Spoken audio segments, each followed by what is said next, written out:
Brigade Al-Qassam kembali memburu pasukan Zionis dan juga menghancurkan tank tempur Israel di jalur Gaza. Dalam sebuah pertempuran jarak dekat, militan Hamas ini berhasil menembak pasukan Israel dari belakang.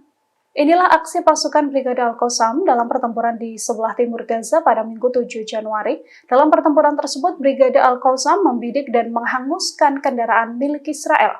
Pasukan IDF yang bertempur di jalur Gaza juga ditembak mati. Seorang pasukan yang sedang membidik untuk berjaga akan serangan diserang oleh sniper Hamas dari belakang. Pasukan Israel itu pun tewas seketika. Pertempuran ini dilaporkan terjadi di wilayah Al-Tufah dan juga Al-Daraj. Hingga saat ini pasukan Israel terus menghadapi kekalahan dari pasukan Hamas. Lebih dari puluhan tank tempur dan lapis baja Israel diledakkan hingga jadi bangkai. Upaya IDF juga tak membuahkan hasil dan justru banyak memakan korban dari pasukannya sendiri. Download Tribun X sekarang, menghadirkan lokal menjadi Indonesia.